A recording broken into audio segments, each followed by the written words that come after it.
Now I will never forget the day a 72-year-old patient of mine came in and was having basic struggles with erectile health. But really when I started to listen to, it was more about the prostate, right?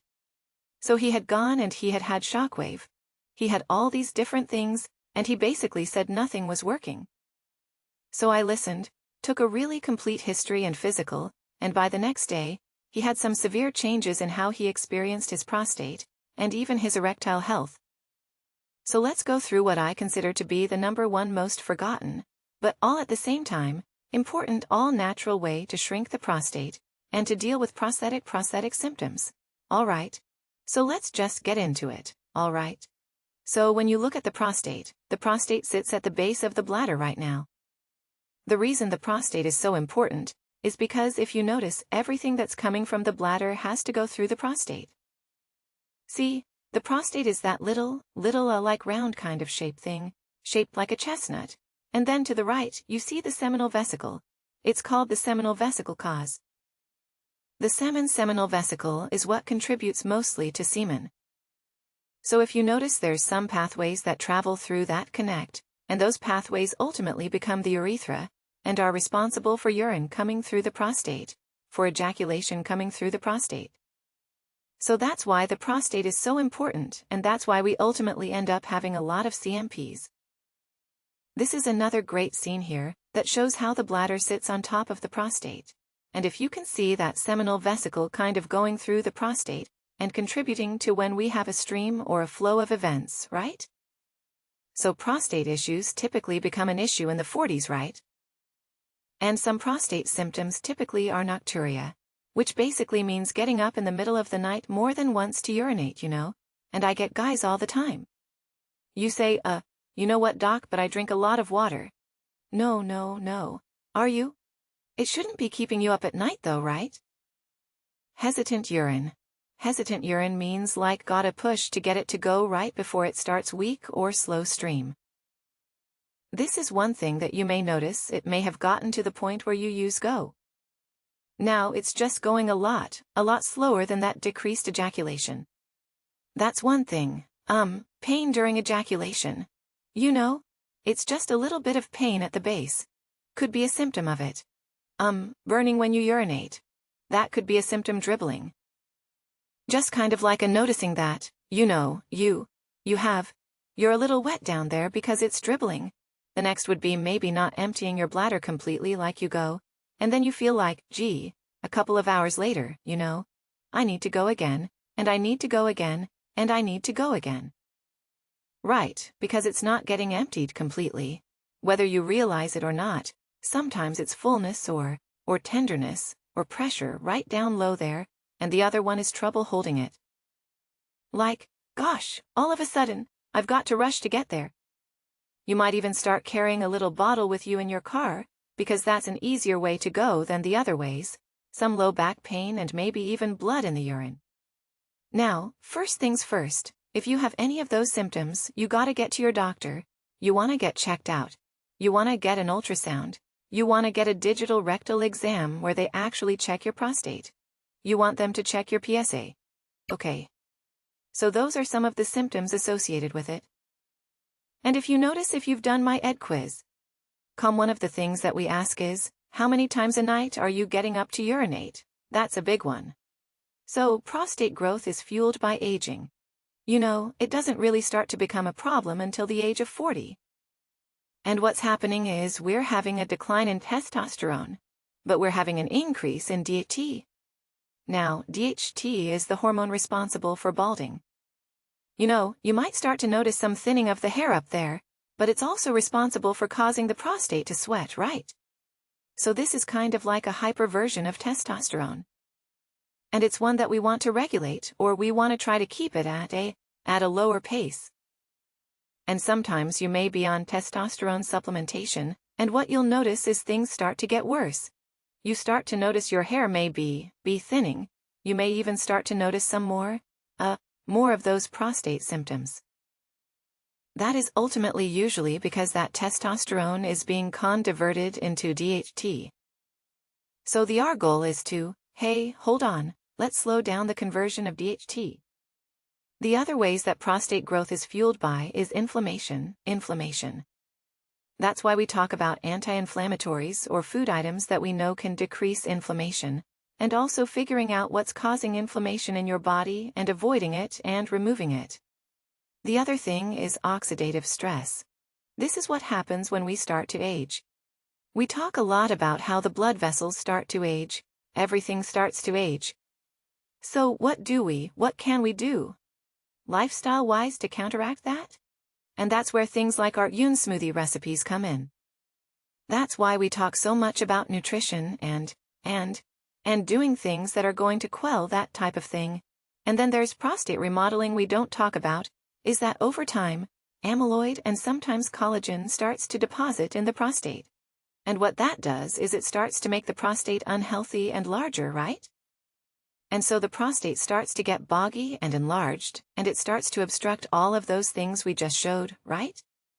It starts to decrease the size of the urethra as it goes through, because it's starting to squeeze all of these structures in here. And that's what's ultimately fueling the issue, right? So when we're talking about prostate growth being fueled by that, that's ultimately why we spend so much energy talking about the things that can counteract that.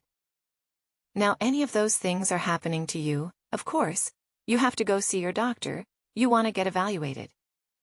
The problem that I have with the way prostate inflammation is handled in our country is that instead of doing lifestyle changes and trying to remove the things that could be causing it, trying to decrease inflammation in the body, and trying to do all of these great things that some other countries spend some time on, we throw medication at it, right?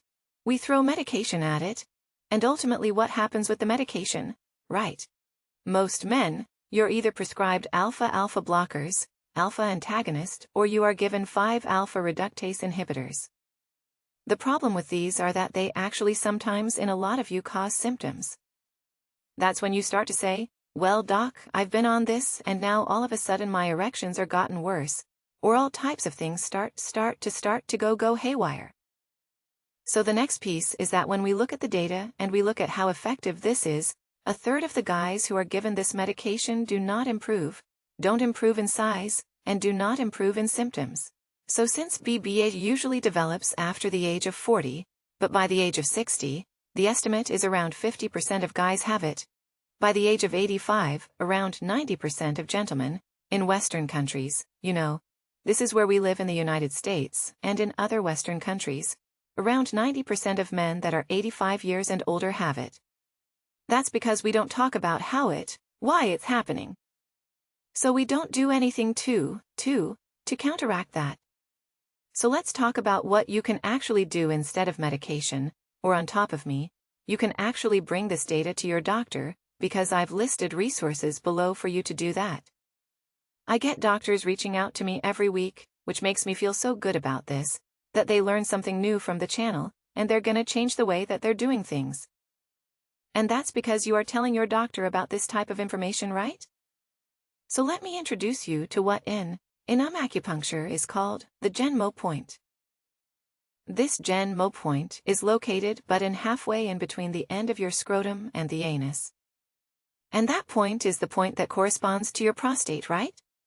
So what I want you to consider doing is get out your prostate massager. Any prostate massager will do, and you're gonna locate that point.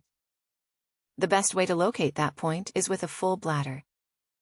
When you have to go to the bathroom, lay on your back at the end of your day, and locate that point. And what you'll notice is when you find it, you'll feel this urge to go. And then what I want you to do is commence in a prostate massage. You put a little bit of lubricant on it. Now notice, I'm not telling you to enter inside to do this prostate massage. This is a perineal prostate massage. We're doing it from the outside, and whether you massage your prostate from the outside or from the inside. Typically, there are some amazing results. If you look below and start to look at the studies and the data behind this, you will start to wonder why you haven't heard about this more, and why we're not talking about it more. Well, it's cheap. It's damn near free because you could even use your fingers. Now, one thing about prostate massage is if you decide to do an internal prostate massage, I want you to talk to your doctor about it first, because you could actually aggravate your prostate, because sometimes when we do an internal prostate massage, it's a little painful or tender before you start to notice the difference. Now the gentleman that came in that said that he tried everything he'd been on. Every prostate medicine he had tried this and that and this, and the one thing that made the difference is in the office. I have a triple, a medical-grade prostate massager. And I laid him on his side, and he did a prostate massage mechanically using the device that I showed him how to use for 10 minutes. And I got an email the next day. He's like, "Oh my gosh, doc, I even had morning wood," and that those are the types of results that people have when they take matters into their own hands. So instead of thinking, "Hey, that area's off limits, and that's nasty, doc," I want you to open your mind up. I want you to look at the resources. I want you to talk to your doctor about it, and if you get the green light, I want you to go ahead and try it. Now, some of you are like, "How often do I do it?" and all of that. Well, those types of resources are in my Ultimate Stiffness bundle. We have a whole section and a video training on prostate inflammation, on prostate massage. We even have a guide called Biohack Your Prostate Through Massage. So here's what I want you to do. I want you to relearn everything you thought you knew about your prostate. I want you to start to avoid the foods that are going to aggravate your prostate. Add in more fruits and veggies that are going to actually decrease inflammation in your prostate. And I want you to talk to your doctor about a prosthetic massage.